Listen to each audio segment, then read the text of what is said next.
Live షోకి తిరిగి స్వాగతం. కేసీఆర్ మినీ మోడీతో రాహుల్ గాంధీ పోల్చడాన్ని సమర్థిస్తారా అంటే 72% మంది అవునని, 28% మంది కాదన్నారు. ఇక పెట్రోల్ ధర మళ్ళీ పెరిగిపోయింది, 3 రూపాయలు 4 రూపాయలు అట్లా డీజిల్ కానీ ఇది కానీ పెరిగింది. మరి అదే టైంలో కేంద్రం కానీ రాష్ట్రాలు కానీ ఇక్కడ తెలుగు రాష్ట్రాలు కానీ పోటీపడి వ్యాట్గా ఇతరత్ర సుంకాలు పెంచాయి. మరి వీటిని తగ్గించుకుంటాయా తగ్గించుకోవా, ఈ రకంగా సామాన్యుని బాధే పరిస్థితి మీద సంక్షిప్తంగా తలొక మాట మాట్లాడండి. ఒక్కటి, మోడీ ఇమేజ్ తగ్గడానికి ధరలు పెరగడానికి లింక్ ఉంది, విన్నారా? కరెక్టే. నిన్న కందిపప్పు ధర పెరిగిందని వాళ్ళు ఎప్పుడైనా సరే ప్రభుత్వాలు ఏ స్థాయిలో అంతర్జాతీయ మార్కెట్లో క్రూడ్ ధరలు జరిగినప్పుడు ఆ స్థాయిలో తగ్గించుంటే ఇప్పుడు ఆ పెరుగుదల ఉంటే పర్వాలేకపోయేది. కానీ తగ్గించినప్పుడు మాత్రమేమో మీరు దాన్ని కట్ చేసి నీ పాత బ్యాలెన్స్ అంతా పూర్తి చేసుకొని ఇప్పుడేమో వచ్చినట్టు ఎంత పెరుగుతుంది అంతకన్నా ఇంకా మళ్ళీ అదనపు ట్యాక్సులు రాష్ట్ర ప్రభుత్వాలు ఇచ్చేటువంటి వ్యాట్ వీళ్ళు తర్వాత దీంట్లో మాత్రం బ్రహ్మాండంగా పోటీ.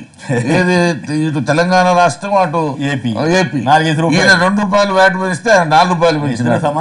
కానీ ఇద్దరి దగ్గర ఇప్పుడు జరుగుతున్నది ఏంటంటే అంతర్జాతీయంగా పోయేటువంటి జాతీయ రహదారుల మీద పోయే వాళ్ళు మన రాష్ట్రంలో డీజిల్ కొనే పరిస్థితి ఉన్నటువంటి పరిస్థితి తెచ్చారు. బయటనే తెచ్చుకుంటున్నారు, బయటనే వెళ్ళిపోతున్నారు.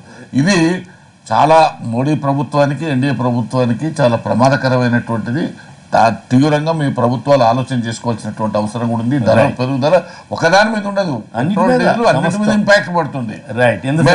మేము నష్టపోయే దాంట్లో ఇది కూడా ఒక కారణమే మేము ఓడిపోవడానికి. అప్పట్లో రైట్. ఎందుకంటే వాజ్పేయి గారి గవర్నమెంట్ ఉన్నప్పుడు ఈ కంట్రోల్ అనేటువంటిది తీసేయాలనేటువంటి దీన్ని డీరెగ్యులేషన్ చేశారు. చేసిన తర్వాత అది కరెక్ట్ కాదు అనేటువంటి దీంతో తర్వాత కాంగ్రెస్ గవర్నమెంట్ వచ్చిన తర్వాత మళ్ళీ దాన్ని కంట్రోల్ చేసింది. కంట్రోల్ చేసిన బేసిక్ ఈ సిస్టమే నడుస్తుంది. కాదు పెట్రోల్ మీద కంట్రోల్ చేసినారు, డీజిల్ మీద కంట్రోల్ ఉంచినారు. కంట్రోల్ చేశారు. కంట్రోల్ చేసి చివర్లోకి వచ్చేటప్పటికి ఇది సిస్టమ్ కరెక్ట్ కాదు, వాజ్పేయి గారు చేసినటువంటిదే కరెక్ట్ అని చెప్పి మళ్ళీ కాంగ్రెస్ గవర్నమెంట్లో మళ్ళీ డీకంట్రోల్ చేసినారు. రెండింటి మీద డీకంట్రోల్ నేను పెంచడం అనేటువంటిది మార్కెట్లో ఏదైతే ఇంటర్నేషనల్ మార్కెట్ ఉంటుందో, ఏదైతే కొనుగోలు చేస్తున్నారో కొనుగోలు చేసినప్పుడు దాని యొక్క రేట్ని బట్టి ఇక్కడ పెంచాలి, అక్కడ తగ్గినప్పుడు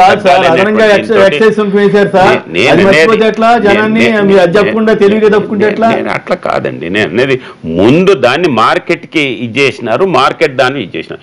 ఈ రోజు నిన్న పెంచినటువంటి దాంట్లో ఎక్సైజ్ పెంచారా?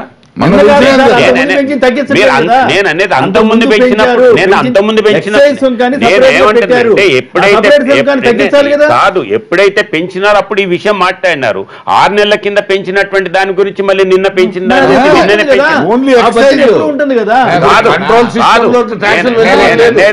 జరుగుతున్నాయంటే ప్రపంచ చమురు మార్కెట్ లో ధరలు తగ్గినప్పుడు మాకు ఆదాయం తగ్గుతుంది.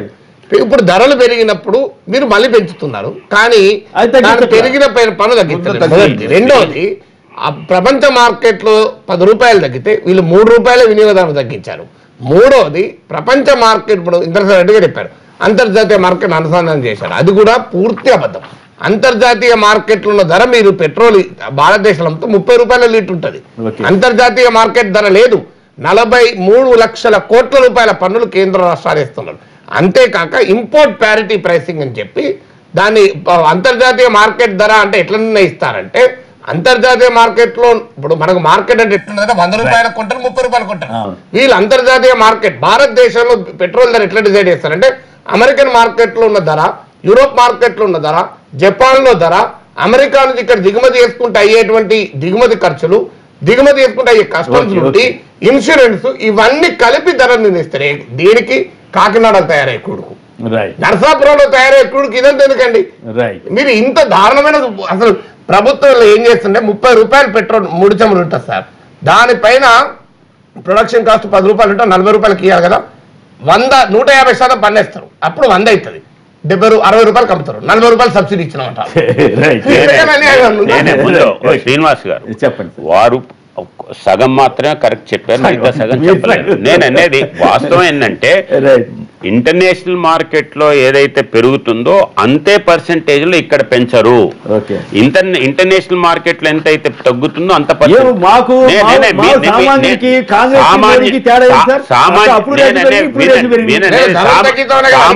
సామాన్యునికి అర్థమయ్యేటువంటి భాషని నేను చెప్పదలుచుకున్నాను.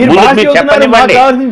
నేను అనేది అదే, ఇంటర్నేషనల్ మార్కెట్ లో మనం ఇంపోర్ట్ చేసుకునేటువంటిది 60% ఉన్నట్లయితే ఆ 60% ఉన్న దాన్ని 10 రూపాయలు 10% పెరిగితే ఇక్కడ 10% పెంచరు.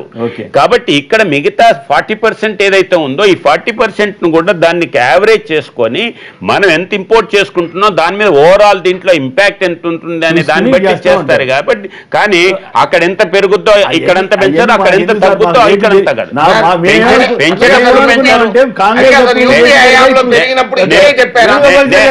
నేను అందుకనే అంటున్నాను, యూపీఏ హయాంలో అసలు కంట్రోల్ అనేటువంటిది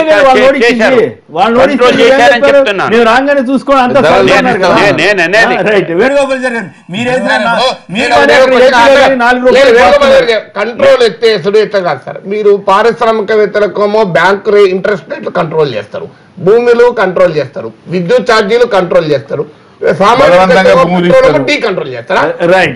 బలవంతంగా ఎవరు భూములు ఇవ్వలేదు. భూములు సంవత్సరం 60 సంవత్సరాలు మీరు ఇచ్చినారు, 1 ఎకరం కూడా ఇవ్వలేదు. ప్రైవేట్ ఇండస్ట్రీ కొరకు 1 ఎకరం ఎక్వైర్ చేయలేదు, 1 ఎకరం భూమి ఇవ్వలేదు. మీరు ఉట్టిని చెప్పేసి ప్రజలు నమ్మేయడానికి ప్రయత్నం చేస్తే ఎట్లా? ఎందుకంటే అబద్ధాలు అవాస్తవాలు ఇంకోటి ఉందా? సుఖేందర్ రెడ్డి గారు ఇప్పుడు పెట్రోల్ ధర పెంచినప్పుడు సుఖేందర్ రెడ్డి గారు మాట్లాడలేదు, ఇంద్రజన్ రెడ్డి గారు మాట్లాడారు. ఇప్పుడు ఇంద్రజన్ రెడ్డి గారు మాట్లాడలేదు, సుఖేందర్ రెడ్డి గారు మాట్లాడారు. అప్పుడు మాట్లాడారు. ఇక్కడ 4 రూపాయలు ఇక్కడ అక్కడ ఏపీలో ఇక్కడ పెంచారు, అయ్యని తగ్గిస్తారా? రేట్లు పెంచినా కూడా ఇట్లా ఉంచుతారు. యూపీ అయినా ఎన్డీ అయినా కూడా ఇది ఇంటర్నేషనల్ మార్కెట్ సంబంధించిన విషయం కనుక నేను అడుగుతున్నా. అందుకని ఇప్పుడు మాట్లాడితే ఎట్లా? ఇంటర్నేషనల్ మార్కెట్ ఇంటర్నేషనల్ మార్కెట్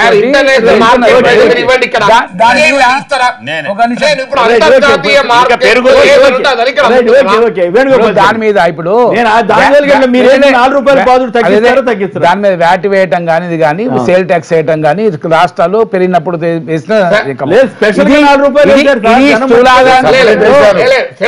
చెప్పండి వేణుగోపాల్, విమానాల్లో వాడే ఇంధనం పైన ఎంత పన్ను ఉన్నది, ఆర్టీసీ బస్ మీద పన్ను ఎంత ఉన్నది, డీజిల్ మీద ఎంత ఉన్నది చెప్పమని. మరి ఎందుకు ఇది అన్యాయం? అందుకనే కేంద్ర ప్రభుత్వం ఒక సిస్టమ్ పెట్టిందంటే జిఎస్టీ ట్యాక్సెస్ రికవరీ పెట్టాలని సిస్టమ్ పెట్టింది. దీని గురించి కేంద్ర స్థాయిలో రాష్ట్రాల ముఖ్యమంత్రి మాట్లాడుకొని ఆ రాష్ట్రాలు వేసే వ్యాట్ రీఎంబర్స్మెంట్ చేస్తే ఆటోమేటిక్ గా రాష్ట్రాలు తగ్గించుకుంటారు. దానివల్ల ఏ ప్రభుత్వం కూడా పెట్రోల్ డీజిల్ ధరలు తగ్గించడానికి సిద్ధంగా ఉన్నట్టు కనపడటం లేదు. బాదురుగా ఉంది. మోడీ గారు వస్తే కూడా మారుతుంది అనుకుంటే ఏం పెద్ద మార్పు ఏం కనపడలేదు. ఎక్స్ట్రా ఛార్జీలు వేశారు. అట్లా ఇక్కడ ఏపీ తెలంగాణలో కూడా ఎక్స్ట్రా బాదుతున్నారు. ఈ విషయాల్లో మరి ఈ హామీలు ఇచ్చి రకరకాల హామీలు ఇస్తూ వాటిని నెరవేర్చడం కోసం ఈ రకంగా బాదురు గారు మోడీ గారు వచ్చిన తర్వాత పెట్రోల్ ధరలు పెంచలేదండి. మీరు ఎట్లా మాట్లాడారు?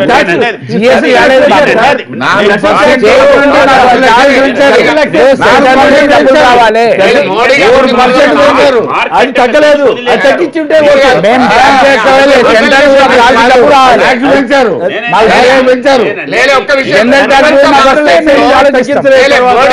మోడీ గారు రాకముందు ప్రపంచ మార్కెట్ లో $140 బ్యారెల్ పోయింది. మోడీ గారు వచ్చాక ఆయన అదృష్టం $40 పడిపోయింది. కానీ మరి రేటు 25% తగ్గింది. 75 ఉన్నటువంటిది 50 రూపాయలకు వచ్చింది. కానీ మరి ఆ పర్సెంటేజ్ తీయండి. మరి సెంట్రల్ ఎక్సైజ్ ట్యాక్స్ ఎందుకు వేశారు? అప్పుడు సెంట్రల్ ఎక్సైజ్ ట్యాక్స్ 18 వేశారు.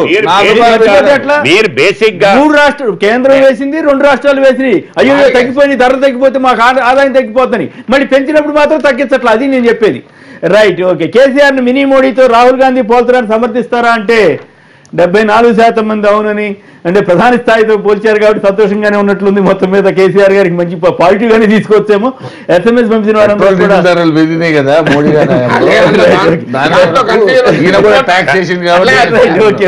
సపోర్టర్ లోమో మోడీతో పోల్చినందుకు మోడీ సపోర్టర్లు అంతే ఓకే అంటారు. కూడా మోడీతో పోల్చినందుకు అట్లా కూడా ఓకే. SMS పంపించిన వారందరికీ కూడా ధన్యవాదాలు. సికేంద్ర రెడ్డి గారు, ఇంద్రసేన రెడ్డి గారు, నాగేశ్వర గారు, వేణుగోపాల్చారి గారు అందరికి కూడా ధన్యవాదాలు. ఇది నేటి వార్తా విశ్లేషణ కార్యక్రమం. నమస్కారం.